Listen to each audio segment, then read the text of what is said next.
Fala pessoal, tudo bem? Meu nome é Túlio. No vídeo de hoje a gente vai conversar um pouquinho sobre o BTCI, o Fundo de Crédito Imobiliário da BTG. Vou comentar se ele segue sendo uma das melhores opções de fundos de papel que negociam na base 10. Vou conversar também um pouquinho com vocês sobre a taxa de sensibilidade.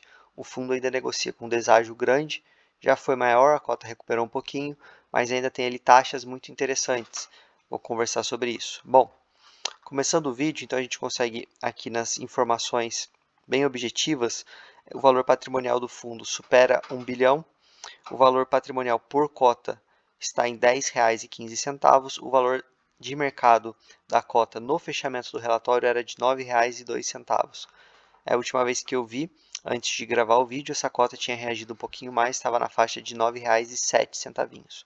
O último rendimento por cota, 0,106, tá? Então aqui, como está na base 10, tem esse quebradinho, mas 10 centavos é a média que ele vem entregando. A gente vai dar uma olhadinha na DRE para ver quanto que ele está de fato gerando e qual que é o resultado acumulado.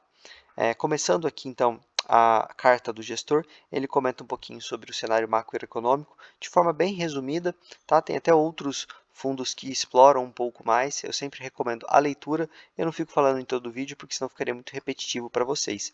Então já vamos aqui de forma bem objetiva nesse vídeo partir para a análise da demonstração do resultado. A gente consegue ver aqui em março, então, que ele gerou um pouquinho menos de receita de CRI, receita de FII praticamente em linha, essa variação normal, e a renda fixa aqui gerou bem mais que no último mês. Então a gente consegue ver que o total de receitas do fundo, que é a parte importante, superou aqui 11 milhões e 800 mil. Descontando as despesas, o lucro líquido foi de quase 11 milhões, o que totaliza 11 centavinhos por cota. Então o fundo tem conseguido reter um pouquinho todo mês e com isso o fundo já tem aqui de rendimentos auferidos e não distribuídos o total de 3 centavinhos por cota. Um valor bem interessante, né? Para conseguir linearizar esses dividendos em 11 centavos por mais tempo. Quem sabe no futuro aumentar. Aí eu acho mais difícil, mas a gente sempre tem que acompanhar. Considerando a cota de mercado no fechamento do mês R$ 9,02, o dividend yield anualizado ficou em 15,1%. Então, um valor realmente aqui bem interessante, né? Decomposição do resultado, a gente consegue ver tudo isso aqui que eu falei para vocês de uma forma mais fácil. Então, aqui, receita com CRI gerou 10 centavinhos, com FIIs mais 1 centavo, renda fixa mais 1 centavo, então ele estava em 12 centavos, diminuiu aqui a taxa de administração, chegou ali nos 11 centavinhos. Bem simples, fácil de analisar, bem claro para todo mundo. Olhando a rentabilidade do fundo, aqui a gente só tem que saber, é um fundo bem antigo, né, de 2011 até 2023, que teve aqui uma fusão de dois fundos. O antigo FEXC, FESC, ele realizou a incorporação do BTCR. Foi mais ou menos aqui em novembro de 22, faz pouco tempo, mas foi ótimo para os dois fundos, né? O BTCI ganhou bastante musculatura, a gente vê aqui o crescimento na base de cotistas, ele ficou grande no mercado, lembrando que no mercado de crédito é interessante você ter uma carteira com um PL, né, bem grande, porque você consegue pulverizar bastante as operações, ter muitas operações, e com isso você vai diminuindo o seu risco, porque caso uma operação dê problema, você está ali bem pouco exposto nessa operação. Pessoal, se vocês estiverem gostando do vídeo, deixa o like, se inscreva. Muita gente ainda não é inscrito. Já estou trazendo 2 vídeos por dia, quero trazer mais conteúdo, principalmente para iniciante, uma série que eu estou fazendo. Se vocês quiserem acompanhar, é só ir na playlist série iniciantes. E aí vocês conseguem selecionar esses vídeos, tem ali vídeos bem legais. Bom, então analisando essa rentabilidade do fundo, que é bem antigo, a gente consegue ver aqui ele superando IFIX, CDI, IPCA. Seria interessante ele acrescentar aqui talvez IPCA mais 6. Não sei se ele conseguiria superar, mas seria interessante aqui para a gente acompanhar. Como eu falei, lembrando que aqui em 2022 a gente teve essa incorporação. Bom, portfólio, exposição por indexador, 76% está em IPCA mais 7, tem 20% em CDI mais 3. Já são taxas interessantes, com a taxa de sensibilidade, fica mais interessante ainda, eu vou mostrar para vocês. Taxa média ponderada, 4 anos e meio, ele é bem dividido por segmentos, tem residencial, logístico, shopping, varejo, tem aqui um pouquinho outros. Concentração por localização aí é mais interessante estar aqui no Sudeste, momento desafiador da economia, fica aqui no Sudeste, onde os estados são um pouco mais robustos, né, infelizmente, mas é a realidade. A gente consegue aqui na lista de ativos, bem interessante, São muitos fundos, pessoal, então não consigo lembrar de cabeça de tudo. Não sei se eu já vi isso em outros fundos. Pela minha memória, acho que não, mas deve ter algum. Ele coloca aqui a lista de ativos, tem aqui a porcentagem do PL. Então, essas são as duas operações que, no meu entender, tá? A métrica que eu uso para os meus investimentos. Eu fico preocupado, assim, preocupado não, eu analiso com mais cuidado operações acima de 5% do PL. Claro que isso vai variar de fundo para fundo, o tamanho do fundo importa muito.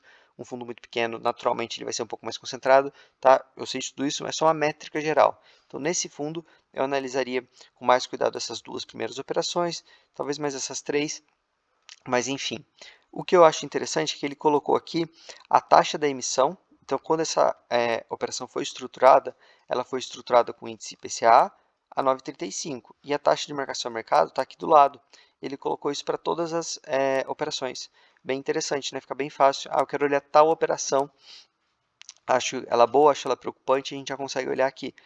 Por exemplo, aqui a Carvalho Hosking. É uma operação que já apresentou problemas em outros fundos, então tem que ficar um pouco atento e a gente consegue olhar aqui a estruturação dela e a marcação ao mercado, justamente porque ela sofreu esse problema, então essa marcação aqui descolou um pouquinho, interessante, né? Fica fácil de olhar. Ele também tem exposição em FIIs, aqui as três principais posições, Canip, XPCI e Vigip. Essa exposição em FII totaliza 7,8%.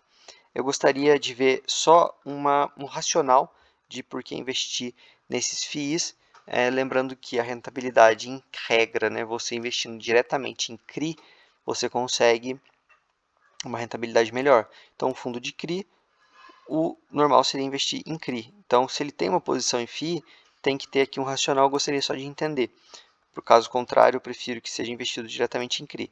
Obviamente que se ele fez compras aqui desses fundos a preços muito descontados, aí fica interessante. Então seria legal se ele colocasse aqui preço médio para a gente, né? E ele ainda tem aqui 10% em renda fixa. Isso aqui dá mais ou menos uns 100 milhões, né? Está escrito aqui 101 milhões. Então, bem interessante. O fundo tem caixa para conseguir adquirir operações, tanto em CRI, talvez um pouco em FI, tem que ver também qual que seria o limite dele, dessa exposição em FI, talvez 10%, ele consegue fazer compras bem interessantes, vamos acompanhar.